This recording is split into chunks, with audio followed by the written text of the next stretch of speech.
আসসালামু আলাইকুম। অনেকেই মেসেজ করতেছে ভাই কম প্রাইজের ভিতর কোনো ভালো মোবাইল আছে, ইউজডের মধ্যে কোনো ভালো মোবাইল আছে কিনা। সামির ভাই, আমাদের নতুন স্টকের কি মোবাইল এটা একটু দেখান।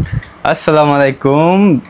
আমাদের কাছে এখন হনার 8X খুবই কম দামে এবং 128GB এই ফোনটি, ডুয়েল সিম, ডুয়েল ক্যামেরা এবং ফিঙ্গারপ্রিন্টও আছে। এটাতে কিন্তু ফেস লকও আছে, আবার এটা আবার স্লিম বোর্ডের মধ্যে, অনেক স্লিম। সো এই ফোনটি নিতে পারেন এখনই, আর রেগুলার ইউজের জন্য একটি সেকেন্ডারি ফোন হিসেবে ব্যবহার করতে পারেন। ফোনটির সাথে আমরা অনেক কিছুই দিচ্ছি, চার্জার, কাভার, গ্লাস এবং সাথে একটি পাওয়ার ব্যাংক। সো এখনই ভিজিট করুন শারজাহ রোলা মল। সব প্রাইসটা বলে দেন না। প্রাইস এটার কম্বিনেশনের প্রাইস হচ্ছে অনলি 220। সবকিছু ফ্রি, সাথে ইউ এর মধ্যে সব জায়গায় ফ্রি ডেলিভারি আছে। আবার 220 দিরহাম দিয়ে সবকিছু পাচ্ছেন free, cover, glass, screen guard, আবার একটা পাওয়ার ব্যাংক ফ্রি, আবার ফ্রি ডেলিভারিও থাকতেছে। সো এখনই অর্ডার করুন হোয়াটসঅ্যাপে অথবা ভিজিট করুন Sharjah Rolla mall shop 209। Thank you. মদিনাতুল হচ্ছে 209 মদিনাতুল সি। ওকে, আসসালামু আলাইকুম।